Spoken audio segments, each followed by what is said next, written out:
Hey, it's Elaine here, and thank you for joining me. And I just wanted to do a couple of quick hot tips because so many of my clients, I'm helping them with their Facebook Live. I'm helping them be creative. We talk a lot about storytelling, but you don't want all of your stuff just to be about, hey, this is me, and this is my coaching, or this is my, and I'm not saying that you do that, but the more creative you can be with useful value, the more you can help people, the more people are going to share your stuff, and it's all good. It's fun. It's a lot more fun to have engagement, right? So I thought I was going to show you two things that I have learned. And my mentor is Molly Mahoney. I just love her, and she is so fun and spreads joy and just has such a huge heart. And she's helped me embrace my sort of brand of kookiness, if you will. My background's in musical theater, which brings me to da da da. So this is a great thing to do when you, if you go to an event in your life and it relates to your business or your hobby or your nonprofit or whatever it is you're doing, right? So my friend Leanne she has like amazingly special deals on Broadway show tickets. I mean, I don't know. She gets them for like hardly anything. It's magic. And we had both heard that this play was really funny. And so we went, and it was funny. It was over the top. And I know you're like, well, Elaine, I mean, it was really, really, really slapstick. And I think the breakthrough for me was I was still able to appreciate it and listen to all the laughter around me and notice the nuances because it's not my favorite style of comedy. However, one of the people in this play, I swear to God, he was like a combination of Jim Carrey, Dick Van Dyke with a little bit of Pee Wee Herman thrown in there before he got in trouble. Like, he was just so physical and charming, and it was just fun. It was fun to see so much physicality, and I mean, the things they did to the set, it was amazing. So now I'm just trying to find his name. And then the other guy who played the inspector and the director, Chris Bean, hilarious. Max Bennett, oh my gosh, he is studying. He's at Cornell University. Anyway, I don't know. He, oh my gosh, this was his Broadway debut. Anyway, Max Bennett, hilarious. And you just see how everything goes snowballing down. Now, I bring this up, though, because this was a high-impact, slapstick, over-the-top. First of all, they were enunciating and emoting like how we used to do with Shakespeare before theater became more real. And, you have to think about these Broadway shows. They're doing 8 shows a week. 8 shows a week. Usually closed on Monday, Tuesday night show, matinee Wednesday, matinee, and then an evening show, Thursday evening show, Friday evening show, matinee Saturday or Sunday, and then 2 shows then. Like, that's a lot. And so if you are projecting and then you're over the top, and then on top of that, you're having to act, it was a play within a play. And what I kept noticing, because that's one of the things I teach, I help people with their vocal authority and speaking on their breath instead of from their throat because they're tired or for a character. Every one of these people, they were really using their voices well. I kept thinking, wow, I have to talk about this. They were not, I mean, some of them were supposed to be overacting, and that was part of the play within the play. But they were all, it was high energy, high impact, lots of physicality. I kept thinking, I bet they have a lot of bruises. But what I loved was nobody was hoarse. And they have been doing this show, and it's 8 shows a week. Like, that is like an Olympian athlete. When you think of athletes and competition and performing and the pressure. And the reason I bring this up is because I know a lot of speakers, and now I'm laughing because I'm like, I have something that went down the wrong pipe. I know a lot of speakers or coaches who, we get in habits, right? And so one of my clients right now, she just has this habit of kind of talking from here and maybe it's from being in the South or I don't know. It's just like, but when you come from there and basically you're hitting your vocal cords like this all the time, you're going to lose your voice. So there's no way you're going to be able to coach for 4 hours a day or speak and then coach. And let me tell you, when you feel like your voice is going out and you have a big gig that you've worked on, that you spent months or years getting, and then you're worried that your voice is going to be out, it is so scary. And so I bring this up for lots of reasons, but just the way they use their voice was so inspiring. And so if that's something that you are concerned about, I always tell people, start working on it now. Don't wait until later when it's too late. You want to start working on it now, because what happens when the body gets under pressure? We go into old habits. When we get stressed out, we go into old habits. Think about it, right? Muscle memory takes over. So if you have some bad vocal habits, and most people do, I spent years working on my speaking voice, because I had sung, but my speaking voice, I was always raspy because I had some bad habits. And I worked with some amazing coaches in New York City who were like masters. They were a lot of money, but they were worth every penny to me. But if you feel like your voice is something you know you need to work on, I encourage you to work on it now before you get the big gigs, before you book the 3-day thing. You know, your voice is something people forget about, but it's very important, and it says so much about who we are. You know, think about it. It comes from like our core. And the other thing I just want to say is, use every event as an opportunity. Every event. Now, you may be like, really? I'm a big fan. I tell my clients, if you're out and about and you see what you think is a cool shot, take it. Take the selfie. If you are with somebody and you think it might be a fun background, take the shot. You can always go back and erase it, but there's nothing worse than getting back home and you're like, oh, we didn't take any pictures today. Or, oh, dadgummit, like I just was with Noreen Howard in Philly, and even though I was taking pictures and we were doing video, we forgot to take a picture of us. So when in doubt, take pictures. If you're not sure, take pictures, because you just never know, and you might be able to use it or not, but it's better to have it and then delete it than to get home and go, oh, we didn't do that. So anytime you're out doing something for your community, for your family, for your church, any kind of thing, take pictures.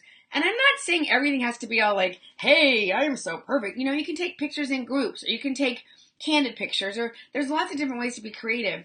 But, you know, when I was at the theater, I was taking pictures. Partly because I love old theaters, and that's kind of who I am.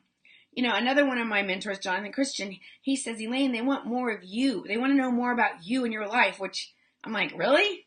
I work out. I go, you know, but it is, I do live in a really cool part of the country. So that's another thing is like, I made sure I took pictures last night, and you know, you're not allowed to take pictures of the stage, but I took pictures of the theater. I took pictures of the audience. You know, just to me, it's part of the fun and the ambiance of Broadway is just to be in these amazing, magical theaters that have so much history. And then the other thing is, another one of my mentors, she talks about how sometimes, because I write from my heart, I shoot from my heart, like I wasn't going to do this video, and I was like, you know what, I just want to share this. I just want to share this while it's fresh in my head. This is an unscheduled, unplanned, impromptu thing, because that's how I roll sometimes. But I always try to think about when I'm having an experience like a movie or a book or an interview or a TED Talk or a play, I'm always trying to listen through the ears of how can I share this with my people? What nuggets of gold can I pull from this and then share with my tribe, my clients, my students, my future students? What does this have to do? You know? And like if I had been at, I don't know, an insurance conference, I don't know if I would have had so much to say. But, you know, I feel like anytime, since I help people with compelling stories, crafting stories, being confident on camera and stage, anything to do with performance or speaking, this clearly is connected. So, but I encourage you to just be willing and open, because you might be doing more things in your life that are related to your business that you don't know. So, and so my mentor, Lisa Turney, she was saying how sometimes she just writes stuff and then she's like, okay, help me figure out how this relates to business.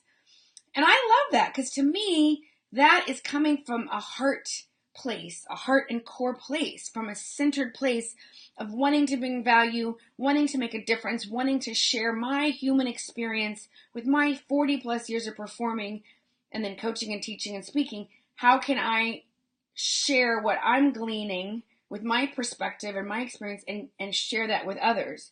And so I just encourage you, it's almost like a mindset piece of like, have you ever thought of that saying, like, whatever you're looking for, you'll find evidence for? It's the art reticulator activator in our brains. For example, have you ever been in the market to buy, like, suddenly you decide, oh, I want to buy a white car.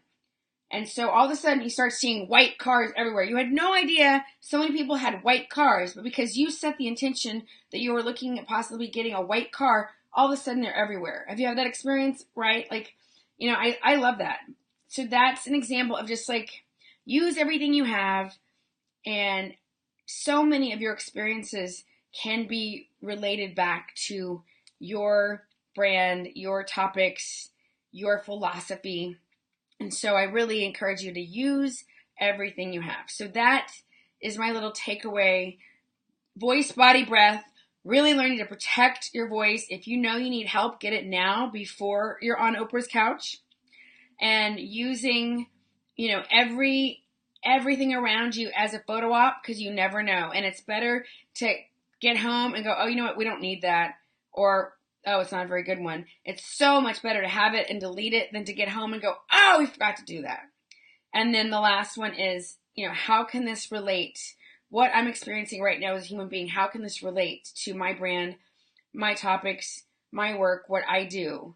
And how can I then sort of process it and then give it to my team? Hey, Rachel. Hi, sweetheart. Aw, thank you. Oh, yeah, show imperfection. Yeah, one of my friends, I was in a small mastermind, and she said this on the call. She said, I wanted to make a video, but I just didn't feel like I looked very good.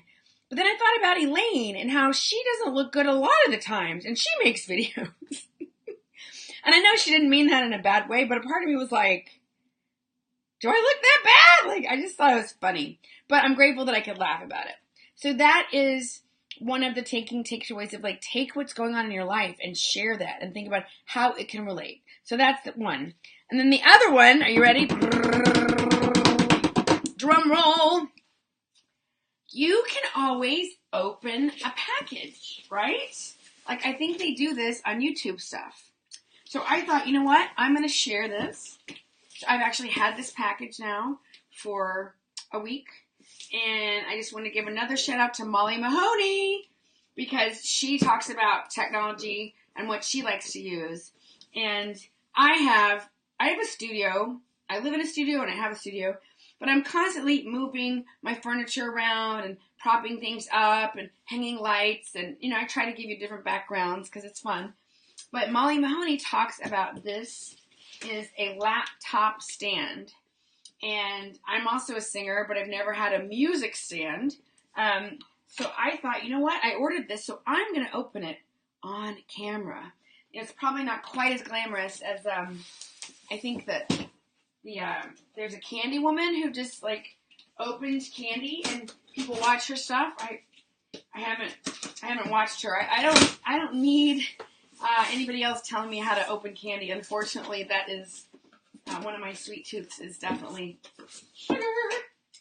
Okay, this is exciting. So this is, we're opening the box. So I'm just showing you. This is 101, but, I've learned you always want to keep the box and all that stuff together to make sure that you have all the right parts and that it's going to work before you just throw things away. I'm sure you probably knew that, but you just never know. You just never know. I have learned the hard way.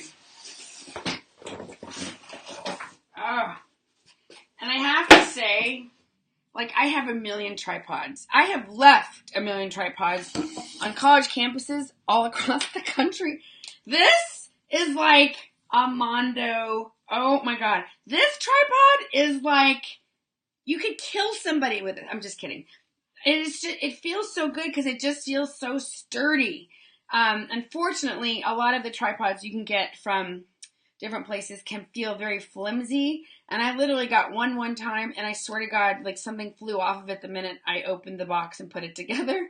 So I just love this, that this is sturdy. This feels like it could hold a house. It is like, oh. All right, so that's part of it.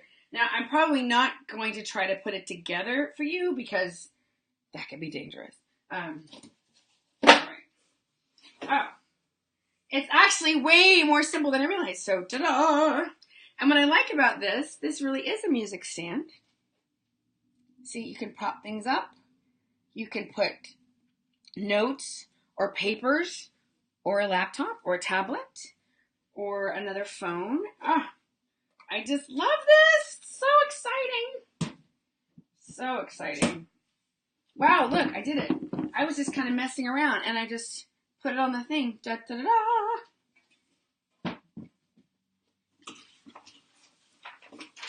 Instructions, always good to read.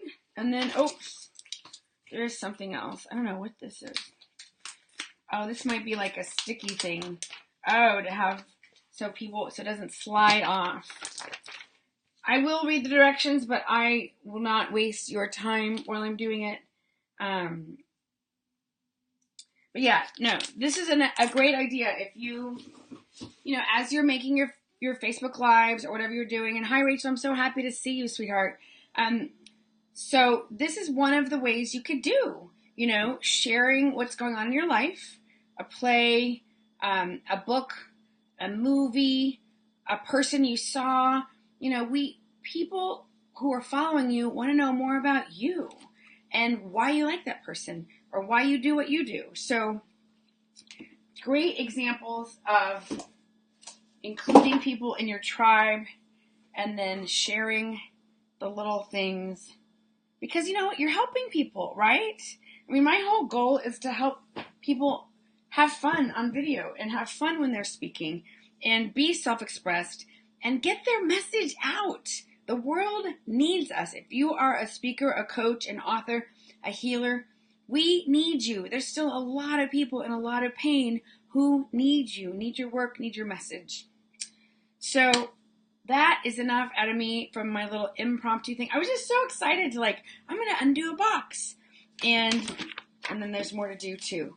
So I am doing another really cool masterclass webinar on Monday, 1 p.m. Eastern Time. Why you're not doing Facebook Lives or live video and what to do about it. I'm going to be giving some of my super hot tips so that you can get on it. Whether you're making videos and you're not having fun with it, or you haven't started and you're not really scared but you keep waiting, or maybe you are making videos but you still want more tips. Wherever you are, come join me Monday, 1 p.m. Eastern Standard Time. We're getting the link done today. I'll be posting it everywhere. So thanks for watching. I hope that you're having an awesome, awesome Thursday. It is gorgeous here in New Jersey. If it could just stay like this, right? And look out for the link for Monday, 1 p.m. Eastern, and more hot, fun tips coming your way. All right, have an awesome day. Bye. Take care. Love you. Bye. Whoops.